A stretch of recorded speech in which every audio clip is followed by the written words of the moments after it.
Thank you, Mr. President. In November, President Trump and Republicans really received a very powerful mandate from the American people. They wanted to make certain that our border was going to be secured, that we were going to strengthen the economy, get inflation under control, rein in wasteful government spending, and get ourselves back on track. Make America great and prosperous and safe and secure once again. By passing the One Big Beautiful Bill, we delivered on this mandate by securing the largest tax cut in U.S. history, including reduced taxes on tips and overtime, a $6,000 bonus deduction for seniors, and the permanent extension of President Trump's 2017 tax cuts. It also reduces the burden of the death tax for millions, providing critical relief for family-owned businesses and so many of our nation's farms and farmers. It bolsters our armed forces with a $150 billion increase in military spending. It provides the largest ever investment in border security so that we can indeed complete building the wall and also hire new Border Patrol agents and officers. It strengthens Medicaid by rooting out waste, fraud, and abuse. It restores fiscal sanity by eliminating hundreds of billions of dollars in far-left spending. And the list goes on and on. These are all enormous wins for Tennesseans that I represent, and indeed for all Americans. But our work here in this chamber is far from over. At the top of the list, we have the need to confirm President Trump's nominees.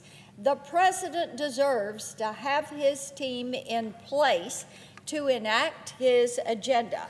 But instead of working with us to carry out the will of the American people, our colleagues across the aisle have chosen to obstruct at any cost.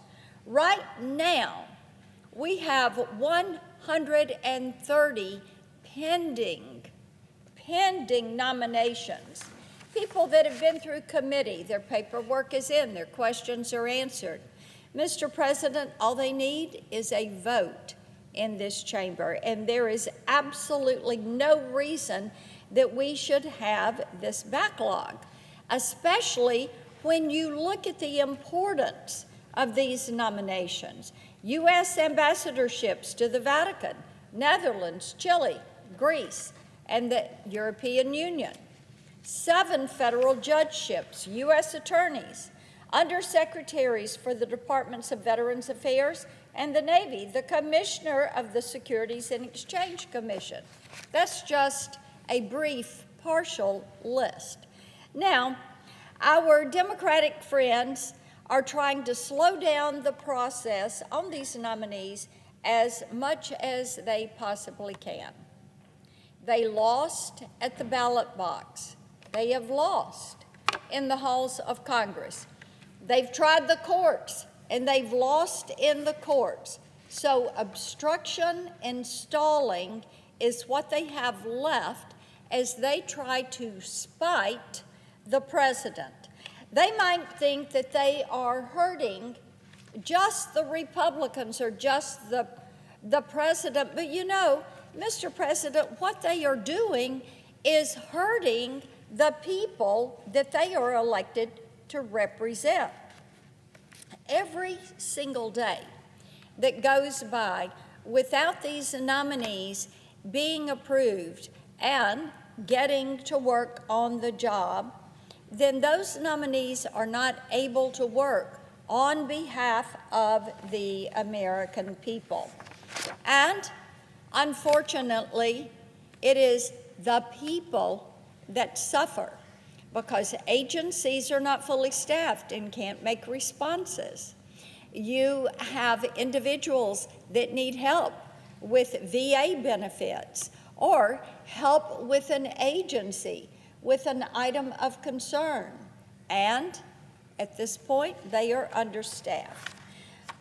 With the recent disclosures from DNI Gabbard, we're learning even more about how President Obama and the Democrats manufactured the Russia hoax to try to derail President Trump's first term.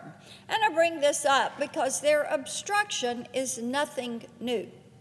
When they run out of different roadway and different avenues and different opportunities, they've got one thing left. And as I said, they've lost at the ballot box. Here in Congress, they've lost at the courts. So now what they do is try to obstruct.